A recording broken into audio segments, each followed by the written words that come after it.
أبدأ فأقول وقت هذه الرحلة كان 10 أيام فقط. بفضل الله تبارك وتعالى أسلم في خلال هذه الأيام 10 على يد المشايخ الذين كانوا معنا قرابة 1000 رجل. كنا 6 كل 2 في غرفة في الفندق، وكان نصيبي مع فضيلة الشيخ نشأت حفظه الله تعالى، ونمنا من التعب وطول السفر. نمت نوما عميقا فاستيقظت على حلم أسمع بكاء، فقمت وفتحت عيني فإذا الأمر حقيقة وليس بكاء، والشيخ يصلي قيام الليل ويبكي بصوت مرتفع، فضل الشيخ نشأت حفظه الله. وعلمت أن الله سيفتح لنا لعله ببركة هذا الرجل الصالح الذي نحسبه كذلك ولا نذكر الله أحدا، وفعلا قد فتح لنا بفضل الله تبارك وتعالى. فقال للنصراني: هل تريد أن تتعرف على الإسلام؟ قال: لا مانع. فبدأ النقاش ودار الحوار، ولم يستغرق الحوار أكثر من 20 دقيقة حتى رأينا هذا النصراني يرفع إصبعه إلى السماء ويردد خلف الحج أحمد يقول: أشهد أن لا إله إلا الله، وأشهد أن محمد رسول الله، وأشهد أن عيسى عبد الله ورسوله. في العاصمة لولونغو صلينا المغرب قبل أن نذهب إلى بلانطير. صلينا المغرب هناك في مركز الشيخ قاسم الإسلامي بهذه المدينة، وهذا مركز رجل هندي، والهنود المسلمون لهم فضل كبير جدا في دعم الإسلام في هذه الدولة، لأن الهنود المسلمين هناك يملكون عصب الاقتصاد في هذه البلد، رغم أن عدد سكان المسلمين أقل من غيرهم. فحسب الإحصائيات وإن كانت ليست دقيقة أن عدد المسلمين أو نسبة المسلمين 40%، أن نسبة المسلمين 40%، ونسبة النصارى حوالي 50%، و10% ديانات أخرى. قال: هم جدا يحبون الحلوى لا يجدونها، هذه الحلوى. ثم انتبهت لأن الشيخ نفسه يأكل حلاوة، فقلت له: أحضر. قلت له: أحضر حلوى، وأعطيت للشيخ كبشة حلوى. قلت له: هذه هدية لك. الأشجار هناك عجيبة غريبة جدا، فأنا أعجبت بشجرة سمكها عجيب جذرها، فقمت قست سمك الشجرة وجدت جذرها 22 خطوة. عديت 22 خطوة كده حول جذر الشجرة، وهذا أول مرة أرى شجرة بهذا السمك. فأرخص شيء هناك هو اللحم. اللحم هناك رخيص جدا، كيلو اللحم فيما يعادل 12 جنيه مصري تقريبا، برغم أنهم ذكروا لنا أن الكيلو الجبن ب 120 جنيه مصري تقريبا. قلت لهم: خلاص، هتاكلوا جبنة ليه؟ ما تاكلوا خبز، أكلوا لحم، اللحم رخيص. وأرخص شيء المعيز هناك، الماعز هناك رخيص جدا. قلنا لهم: خلاص. ونحن في الطريق معنا سيارتان، استأجرنا سيارات بكل سيارة بقائدها، فقالوا: انتظروا هنا في مفترق هذه الطرق حتى يذهب أحد إخواننا الشيخ إكرامي، وهو مقيم هناك للدعوة إلى الله، يذهب إلى بيته يحضر بعض الكتيبات ونحو ذلك باللغة الشيشاوية، وبعض الأشياء التي سنوزعها في القرى. فوقفنا في السيارة، وقفنا بالسيارة، فقال لي الحاج أحمد عبد الرحمن، وهذا الرجل تعلمت منه الحماسة والجرأة: هنقف كده، انزل، نحن في السوق الآن ندعو الناس إلى الله. المهم بدأنا نكلمهم ويناقشون، ونعرض عليهم السلام ويناقشون ويقولون: عيسى ابن الله. لا، الله لم يتخذ ولدا، الله تبارك وتعالى منزه عن الولد، والولد هذا صفة من صفات النقص، الزواج صفة من صفات النقص، والله عز وجل منزه عن صفات النقص. إذا من هو عيسى؟ عيسى خلق الله بكلمة كن.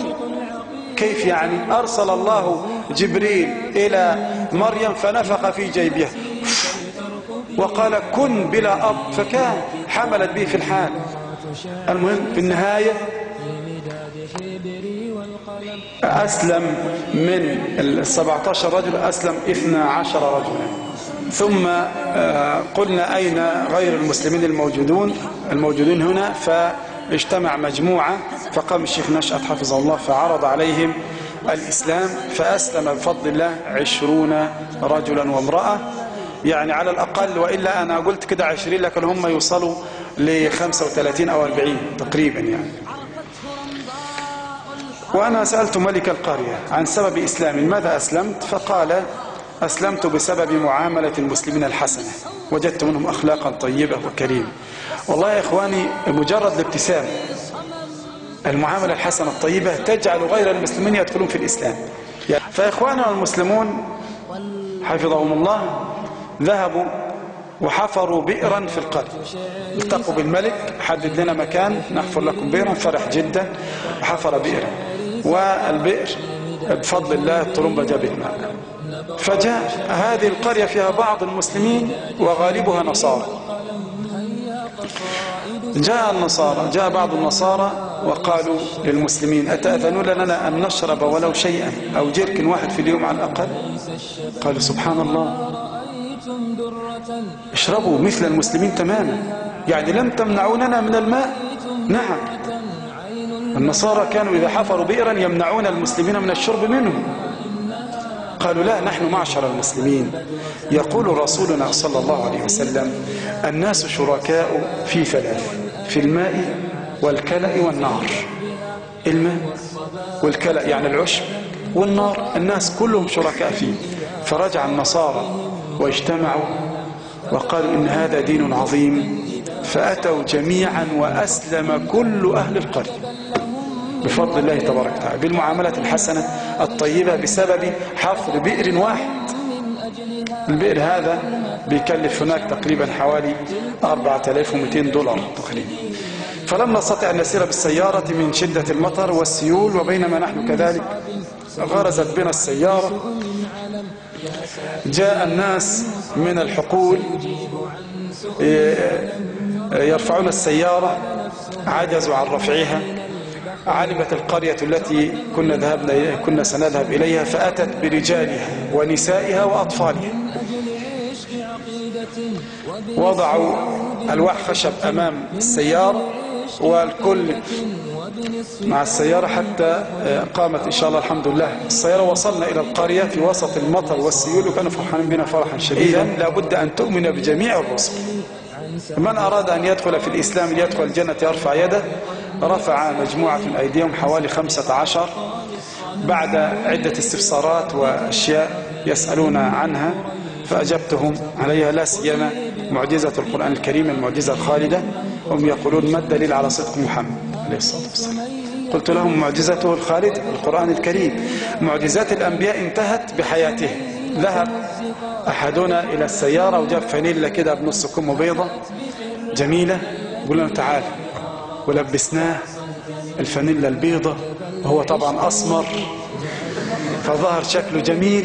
إذا بالناس كلهم الملاوين اللي حواليه هللوا مبسوطين هي كده. فقال له أنت مسلم ما شاء الله، البس ده عشان تستر نفسك يبقى منظرك جميل وحلو. وبدأ النقاش مع النصارى، نقاش شديد شديد شديد، وبعدين يهدأ النقاش، يشتد ويهدأ. الشيخ نشأت يتكلم والأستاذ خالد يترجم بالإنجليزية، وبعدين يرد عليه استفسارات وكذا. أسلم واحد، أول ما أسلم رفع صبعه وكلنا رفعنا صبعنا معاه. هم هناك بيحبوا العاطفة. قل أشهد أن لا إله إلا الله وأشهد أن محمد رسول الله وأن عيسى عبد الله ورسول. تكبير، الله أكبر. اجتمع مجموعة آخرين، بدأ أسلم واحد، بعدين أسلم 3، وبعدين أسلم 5. المهم السيارة على ما صلحت السيارة بفضل الله في حوالي ساعة وربع أسلم حوالي 20 شخصا وامرأتان. وهنا تحدث مفاجأة عجيبة. تنزل السيول بكثرة والناس في انتظارنا، ونحن نمشي في طرق تراب. مشينا قليلا واشتد علينا المطر. خرج علينا الأطفال في القرى إذا رأوا سيارة، هذا عجيب من العجائب، يقومون ويقولون للسيارة كده بديهم مرحبا مرحبا بلغتهم، واوا واوا واوا واوا كده. فقلنا فرصة انزلوا. معنا 3 مترجمين. نزل الشيخ نشأت لمجموعة ومعه مترجم، وأنا مجموعة أخذت مترجم، والأخ أحمد عبد الرحمن مجموعة معه مترجم، والأخ أحمد ماهر كذلك.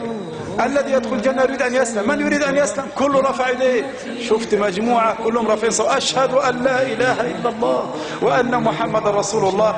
كم أسلم معاه واحد؟ أسلم 30 واحد. أنا انتقلت المجموعة أخرى، قعدت بقى خدت واحد فالحمد لله أسلم معايا 3 بالعافية. قلت له والله أنا مرهق جدا، السفر طويل. قال تعالى ربنا يعينك بس تعالى معاه. وخدنا مترجم وطلعنا. قولوا جميعا أشهد أن لا إله إلا الله وأشهد أن محمد رسول الله وأن عيسى عبد الله ورسوله. يلا تعالوا أعلمكم الوضوء والصلاة. قالوا ماشي. فقام الفندق قريب، قام الأخ المترجم قال لهم لاين يعني طابور واحد. الرجالة وقفوا طابور واحد والنساء طابور واحد ويجوم ورانا. إذا أردت أن تساهم أو تساعد أو ترسل أو تفعل شيئا فهذه الأرقام تهمك. رقم جمعية تبليغ الإسلام الأرضي 03 59 088 11. الرقم مرة أخرى 03 59 088 11. من خارج جمهورية مصر تقول 002 وبعدين 03 59 088 11. جمعية تبليغ الإسلام الحج عادل، هذا اللي بيطبع الكتب باللغات المختلفة. الحج عادل 010 16 00 70 87. الرقم مرة أخرى لجمعية تبليغ الإسلام الحج عادل 010 16 00 70 87. رقم تليفون مؤسسة الحوينية الخيرية 010 26 92 36 50. 010 26 92 36 50. رقم آخر لمؤسسة الحوينية الخيرية 010 63 46 87 22. رقم مرة أخرى 010 63 46 87 22. رقم حساب مؤسسة الحوينية الخيرية لمن أراد أن يرسل شيئا، يقول لحساب الدعوة في دولة ملاوي، لحساب الدعوة إلى الإسلام في دولة ملاوي. رقم حساب مؤسسة الحوينية الخيرية بنك القاهرة فرع كفر الشيخ. رقم الحساب 490 شرطة ميلة 411 شرطة ميلة 1372 يعني 1372. رقم الحساب مرة أخرى بنك القاهرة فرع كفر الشيخ. رقم حساب مؤسسة الحوينية الخيرية 490 شرطة ميلة 411 1372. ثم تقول لحساب الدعوة في دولة ملاوي. أسأل الله تبارك وتعالى أن يوفقنا وإياكم لما يحب ويرضى، وأن يشرح صدور غير المسلمين إلى الإسلام، وأن يوفقنا وإياكم لطاعته والدعوة إليه. وصلى اللهم على محمد وعلى آله وصحبه أجمعين، والسلام عليكم ورحمة الله وبركاته.